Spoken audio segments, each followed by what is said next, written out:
नमस्कार साथियों, मैं नानक शर्मा स्वागत करता हूं आपका लोक गुरु क्लास पर। और आज हिंदी में हम बहुत महत्वपूर्ण टॉपिक पढ़ेंगे जिसका नाम है रस। तो रस पूरा चैप्टर कंप्लीट करेंगे इसी वीडियो में, प्लस इसके उदाहरण सहित हम इसके भेदों को भी जानेंगे और रसों की पहचान करनी भी सीख जाएंगे इसी वीडियो में। अगर हमें उदाहरण दे दे और पूछ ले इसमें रस कौन सा है या इस काव्य पंक्ति में जो रस है उसका स्थायी भाव क्या है, तो हम सभी तरह के क्वेश्चनों का जवाब दे रहे होंगे इस वीडियो को देखने के बाद। तो हम शुरू करते हैं कि रस क्या है। देखो, रस सबसे पहले और यूपी पुलिस के द्वारा पूछा हुआ ये सवाल है कि रस शब्द का जो जन्म हुआ है वो किस धातु से हुआ है। तो रस शब्द का जो उत्पत्ति है वो श्रेय धातु से है। ये बात बहुत इंपॉर्टेंट है, यूपी पुलिस द्वारा पूछी गई है। रस शब्द किस धातु से बना है, तो श्रेय धातु से बना है। ठीक है। रस का शाब्दिक अर्थ होता है आनंद। साहित्य में मिलने वाली आनंद अनुभूति रस कहलाती है। यह भी क्वेश्चन पूछा है कि साहित्य में मिलने वाले आनंद को क्या कहा जाता है, यूपी पुलिस का क्वेश्चन है। तो साहित्य में मिलने वाली आनंद अनुभूति। तो हम बात करेंगे अब रसों के बारे में। तो सबसे पहले हम देखते हैं रस की डेफिनेशन क्या है, परिभाषा क्या है। रस का शाब्दिक अर्थ हमने देख लिया आनंद, और रस को काव्य की आत्मा कहा जाता है, ये भी बात ध्यान रखेंगे। नेक्स्ट पॉइंट है रस। रस काव्य के पढ़ने या सुनने से जिस आनंद की अनुभूति होती है उसी को हम रस कहते हैं। जब भी हम कोई काव्य पढ़ेंगे तो हमें कुछ आनंद आएगा, उसी आनंद को रस कहा जाता है। ठीक है, आगे बढ़ें। नेक्स्ट देखते हैं कि रस की जन्मदाता कौन है, रस के जनक कौन हैं। रस के जो प्रवर्तक माने जाते हैं वो भरत मुनि माने जाते हैं। भरत मुनि को ही रस का जन्मदाता कहा जाता है।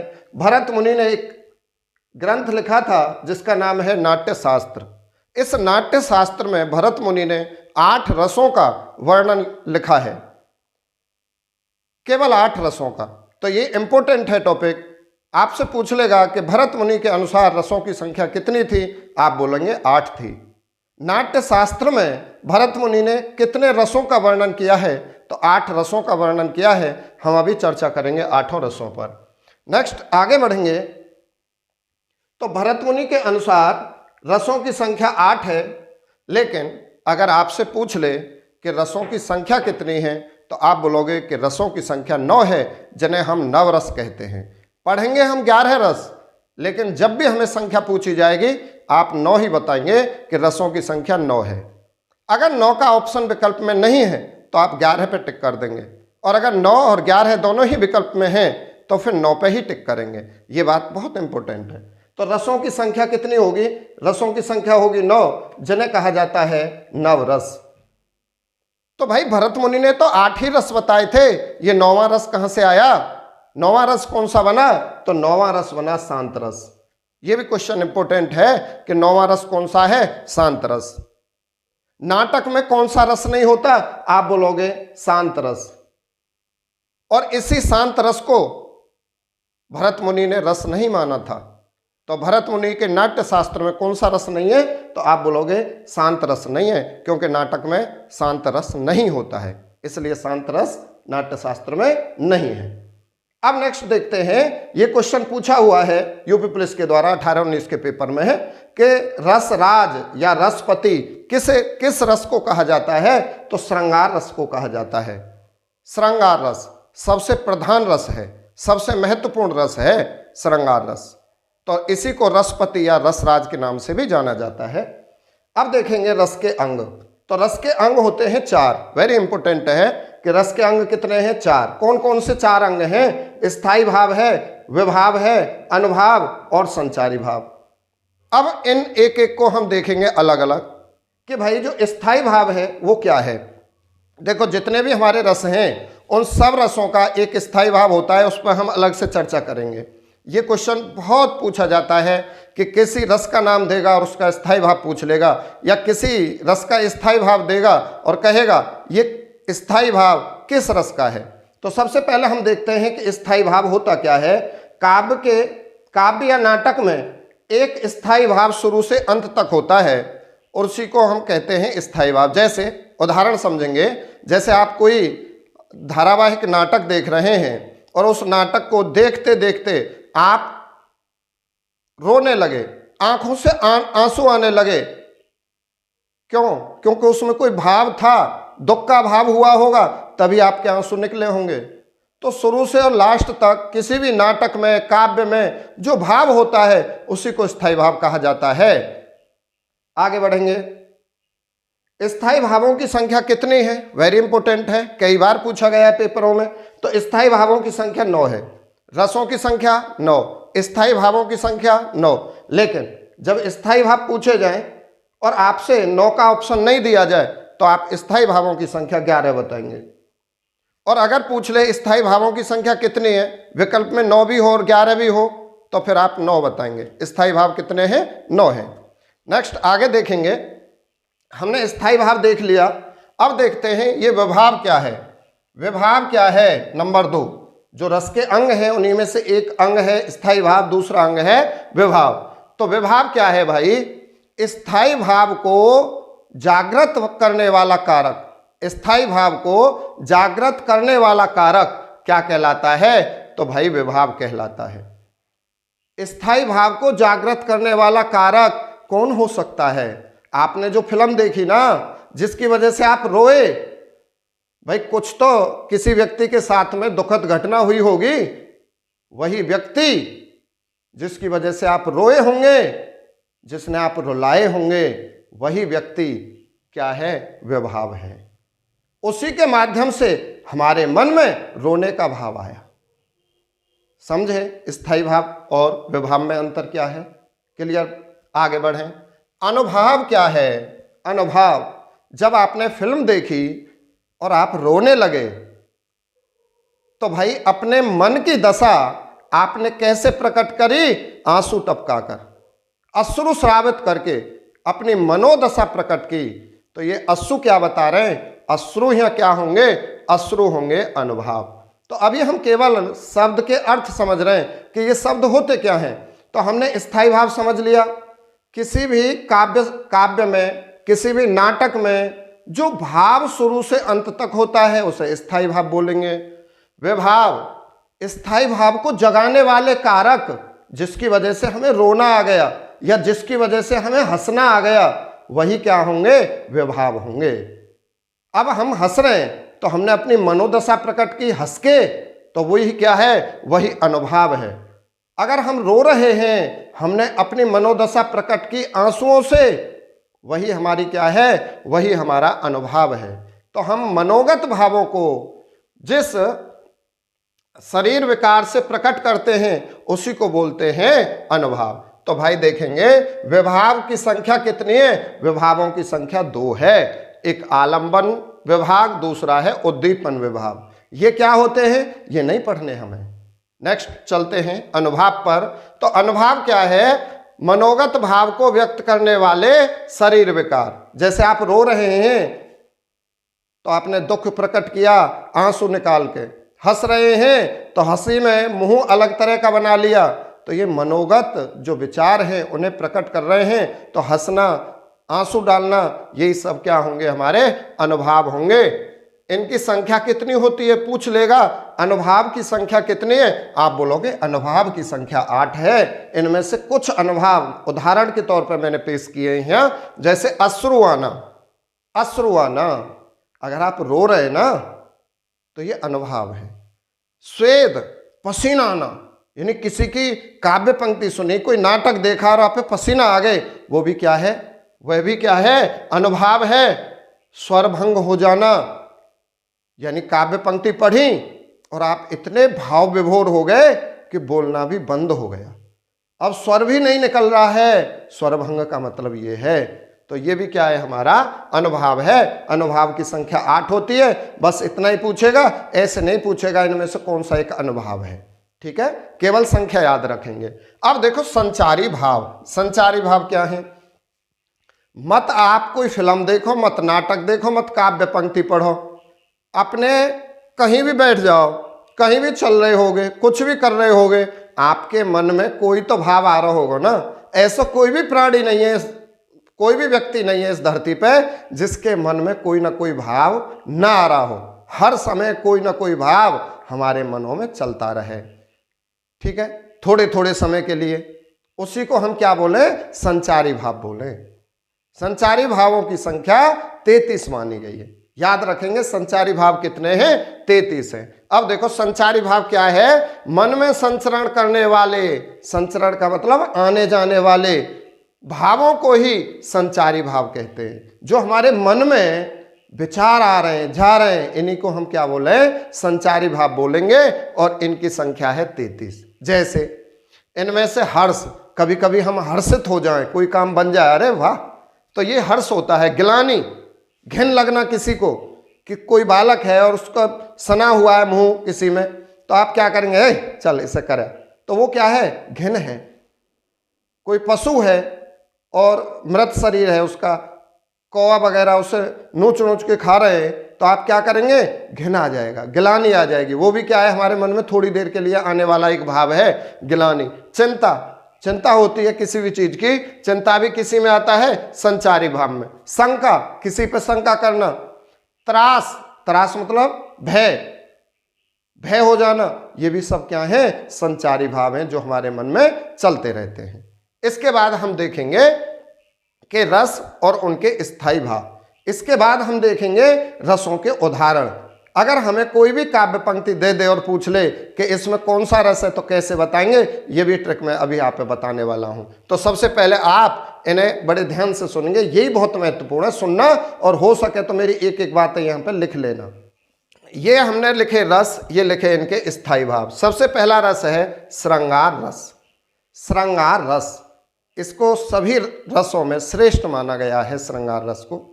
श्रृंगार रस, इसका स्थायी भाव होता है रति या प्रेम। रति या प्रेम, इसके भी दो भाग हैं, एक होगा संयोग श्रृंगार, एक होगा वियोग श्रृंगार। जहां पे नायक और नायिका का मिलन हो, यानी दो व्यक्ति आपस में मिल रहे हों, वहां पर होता है संयोग श्रृंगार। और जहां पे दो व्यक्ति आपस में बिछड़ रहे हों, वहां पे होता है वियोग श्रृंगार। जैसे उदाहरण समझेंगे। बत रस लालच लाल की मुरली लई लुकाए। कृष्ण जी से बात करने के लालच में गोपियों ने मुरली दुबका दी कि अब ये हमसे बात करते रहेंगे। तो यहाँ पे कृष्ण और गोपियों का मिलन दर्शाया है, और जहां पे मिलन दर्शाया जाएगा वहीं पे संयोग श्रृंगार होगा, ठीक है। अब जहां पे वियोग श्रृंगार होगा, तो जहां पे नायक और नायिका आपस में बिछुड़ रहे होंगे, एक दूसरे से अलग हो रहे होंगे, वहां पे वियोग श्रृंगार होगा। निस्दिन बरसत नयन हमारे, सदा रहत पावस ऋतु हम पर, जब से श्याम सिधारे। भगवान श्री कृष्ण मथुरा चले गए और गोपियों का रो रो कर उनके प्रेम में बुरा हाल है। तो यहाँ पर श्याम यानी भगवान श्री कृष्ण के गोपियों से बिछुड़ने का वर्णन है, और जब भी नायक और नायिका अलग होंगे वहीं पे श्रृंगार रस होगा। तो वेरी इंपॉर्टेंट रस है श्रृंगार रस, जहाँ पे नायक और नायिका का मिलन हो या दोनों बिछुड़ रहे हो। मिलन है संयोग श्रृंगार, और भाई अलग हो रहे हैं तो वियोग श्रृंगार, ठीक है। आगे बढ़ते हैं। हास्य रस। हास्य रस, हास्य रस का मतलब है हंसने से। अगर किसी काव्य पंक्ति को पढ़ने से आपके मन में हंसी का भाव आ जाए, आप हंसने लगें, वही होता है हास्य रस। और हास्य रस का स्थायी भाव होता है हास। तंबूरालय मंच पर बैठे प्रेम प्रताप, साज बजे 15 मिनट घंटा भर आलाप। यानी अपने गाने बजाने के जो सामान है उन्हें लेके कोई व्यक्ति मंच पर बैठ गया और वो कुड़मुड़ी बज रही है 10-15 मिनट, और वो कान पे हाथ लगा के उसका यही चल रहा है, तो वो क्या है? पब्लिक हंस रही है उस पर कि बताओ क्या गा रहा है। तो ऐसी काव्य पंक्तियों में होता है हास्य रस। इसके उदाहरण भी अभी देखेंगे हम आगे। और करुण रस। करुण रस, जहां पे दुख की बात हो, जिन काव्य पंक्तियों को पढ़ने से ये मालूम हो जाए कि यहाँ पे दुख है, कोई शोक की बात है, कोई घटना दुखद घटी है, आंसू आ रहे हैं उसकी वजह से, रो रहे हैं, विलाप कर रहे हैं, वहीं पे होता है करुण रस। इसका स्थायी भाव क्या होगा? करुण रस का शोक होगा। फिर वीर रस, वीर रस का स्थायी भाव यूपी पुलिस ने पूछा है इसका। सन 57 में चमक उठी वह तलवार पुरानी थी, बुंदेले हर बोलो के मुंह हमने सुनी कहानी थी। तो वीर रस कहां होगा? जहां पे वीरता की बात बताई जा रही हो, जिन काव्य पंक्तियों में वीरता की वर्णन किया गया हो, वहीं पे वीर रस होगा। वीर रस का स्थायी भाव होता है उत्साह। तो हम वीर रस के उदाहरण भी अभी देखेंगे। अब देखेंगे रौद्र रस। रौद्र रस, जब हम किसी शत्रु से या किसी भी कारण से क्रोधित हो जाए और क्रोध में बिल्कुल आग बबूला हो जाए, वहां पे होता है रौद्र रस। इसका स्थायी भाव होता है क्रोध। नेक्स्ट देखते हैं भयानक रस। भयानक रस, इसका स्थायी भाव होता है भय। जब हमें भय लगने लगे, डर न लगने लगे, वहां पे होता है भयानक रस। जिन काव्य पंक्तियों में ऐसी कोई घटना का वर्णन हो जिससे व्यक्ति के मन में भय व्याप्त हो जाए, भय का भाव आ जाए, वहीं पे होगा भयानक रस। स्थायी भाव होता है भय। नेक्स्ट देखेंगे सात पे होता है बीभत्स रस। बीभत्स रस, इसका स्थायी भाव होता है जुगुप्सा, और जुगुप्सा का ही दूसरा नाम है घृणा। ये क्या है? ये मैंने अभी बताया था। अगर कोई बालक है, साफ सुथरा नहीं है, उसका मुंह सना हुआ है, तो आप उसे देख के क्या करेंगे? अरे चल ठीक है, मुंह साफ करवाओ, है ना। या कोई पशु पक्षी है और उसे अन्य पशु पक्षी खा रहे हैं, तो आप क्या होगी? घृणा होगी, आप मुंह फेर लेंगे।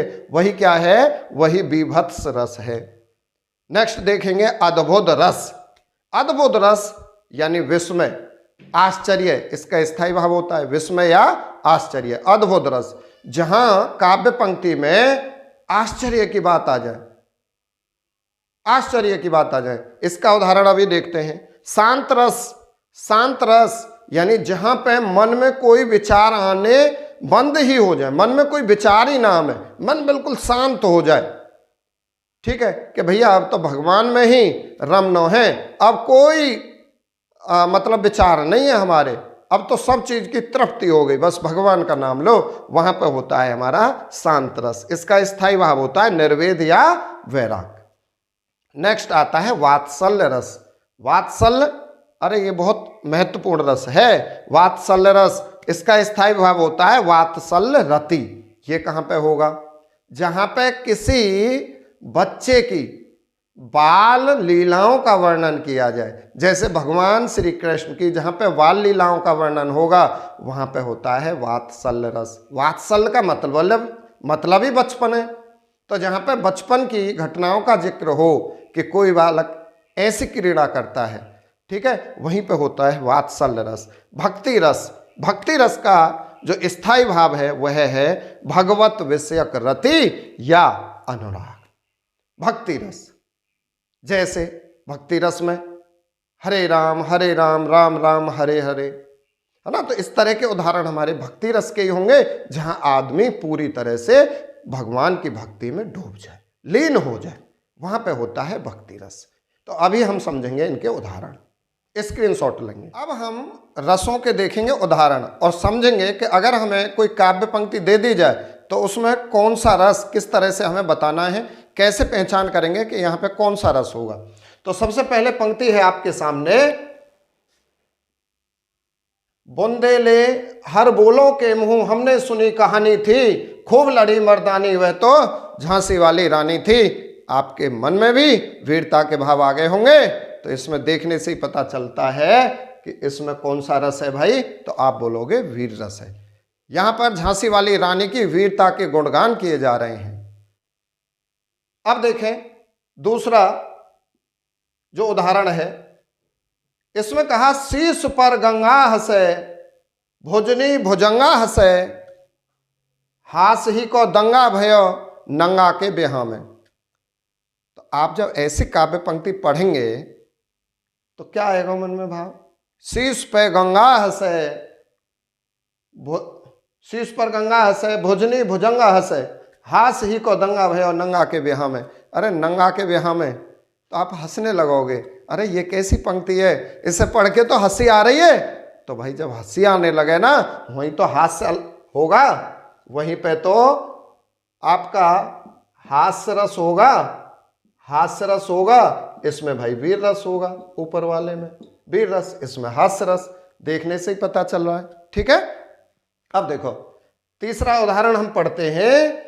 इसमें कहा, प्रिय पति वह मेरा प्राण प्यारा कहाँ है, दुख जल निध डूबी का सहारा कहाँ है। यहां तो भाई कोई दुखी आदमी है और जैसे आप आशंका लग रही है ना, वही बात है, दुख का ही इसमें जिक्र किया गया है, दुख का ही वर्णन है। और जिस काव्य पंक्ति में दुख का वर्णन किया जाए वहां पे कौन सा रस होता है, करुण रस होता है, वहां पे होता है मेरे भैया करुण रस, करुण रस, वहां पे होगा करुण रस। अब देखेंगे इसे, ऊधो मोहि ब्रज बिसरत नाही, हंस सुता की सुंदर कगरी और द्रुमन की छाही। भगवान कृष्ण ब्रज से दूर चले गए और वो ऊधो से कह रहे हैं कि भाई जो ब्रज है वो भुलाने से भी नहीं भुलाया जा रहा। तो यहां पे क्या है, वियोग, दूर हुए कहीं। ठीक है, जब दो व्यक्ति दूर होंगे ना, वहां पे कौन सा होगा, वियोग श्रृंगार। तो ये श्रृंगार का, श्रृंगार रस है, कौन सा है, श्रृंगार। जहां पे दो व्यक्ति मिल रहे हो या दूर होने की व्यथा बता रहे हो या मिलने की व्यथा बता रहे हो, वहीं पे श्रृंगार रस होता है। अब इसमें दूर हुए है ना, तो आप कहोगे वियोग श्रृंगार है, वियोग श्रृंगार है। आप लगभग श्रृंगार ही का ऑप्शन देगा, वियोग और संयोग को तो नहीं देगा। ठीक है, फिर भी अगर दे दे तो ये दोनों बात अब क्लियर हो चुकी हैं। अब देखेंगे ये उदाहरण, श्री कृष्ण के सुन वचन अर्जुन क्षोभ से जलने लगे, सब शील अपना भूल कर करतल युगल मलने लगे। महाभारत के युद्ध में जब श्री कृष्ण ने गीता का उपदेश दिया, अर्जुन सब विनम्रता को भूल गए और अपने हाथों को ऐसे मलने लगे क्रोध में कि अब सभी को नष्ट कर दूंगा, मार दूंगा। तो अब यहाँ क्या है भैया, काव्य पंक्ति में क्रोध की बात की जा रही है, क्रोध की, और जहां पे क्रोध की, गुस्सा की बात की जाएंगी वहीं पे होता है रौद्र रस। कौन सा होगा, रौद्र रस। तो इसमें हुआ रौद्र रस। अब देखते हैं ये उदाहरण। यहां पे ऊपर सबसे पहला है, अखिल भुवन चर अचर सब हर मुख में लख मात, चकित भई गद गद वचन विकसित द्रग पुलकात। कृष्ण भगवान मट्टी खा रहे हैं, जसोदा माता ने मुंह खुलवाया, मुंह खोल, मट्टी खाइए। भगवान ने पूरा ब्रह्मांड दिखा दिया, जो भी इस पूरे ब्रह्मांड में है, पृथ्वी, सागर, चंद्रमा, सूर्य, सब कुछ मुख में दिखा दिया। जसोदा मैया आश्चर्यचकित रह गई, मुंह फटे को फटे ही रहेगा। ठीक है, क्या होया यहाँ पे भाई, आश्चर्य है। तो जहां भी आश्चर्य हो ना किसी चीज पे, वहां क्या होगा, अद्भुत रस होगा। तो इसमें भाई जो रस है वो है अद्भुत रस, अद्भुत रस। ठीक है, अब ये उदाहरण हम देखेंगे। इसमें कहा, एक ओर अजगर ही लख, एक ओर मृगराय, विकल बटोही बीच ही परे हो मूर्छा खाए। भाई कोई रास्ता में जा रहा है, राहगीर है ना, उसने देखा कि एक तरफ तो उसे दिखाई दिया अजगर सांप और दूसरी तरफ मृगराय यानी शेर। अब एक तरफ अजगर है, दूसरी तरफ सांप है, क्या होगा बेचारा, क्या होगा, अरे फिर तो मूर्छित हो गया वो डर की वजह से। और जहां भी डर लगने लगे ना, वहां पे क्या होता है, भयानक रस, वहां पे होता है भयानक रस। ठीक है, भय बन गई भाई उसके, अब तो मर नहीं है भाई, इधर तो शेर है एक तरफ ये अजगर है, मरना ही है।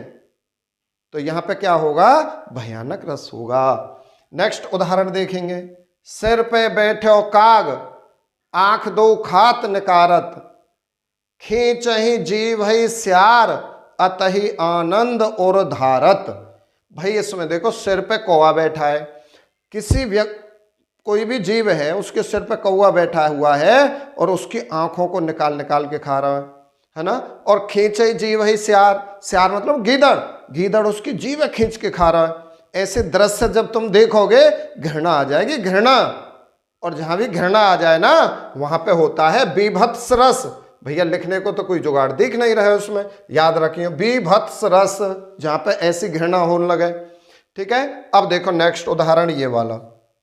जब मैं था हर नहीं अब हर है मैं ना है, सब अंधियारा मिट गया जब दीपक देखा माहे। तो यहां पे क्या हुआ कि आदमी कहता है, व्यक्ति कह रहा है कि जब मैं था, जब मेरे अंदर अहंकार था ना तब भगवान नहीं था। अब मेरे अंदर से अहम मैं अहंकार निकल गया, तो अब केवल क्या है मेरे अंदर, भगवान है। केवल भगवान के ही भाव आ रहे हैं, केवल भगवान के ही भाव आ रहे हैं। यानी अब उसका मन जो चंचल था अब वो शांत हो गया। और जब मन शांत हो जाए ना, मन स्थिर हो जाए, वहीं पे होता है शांत रस।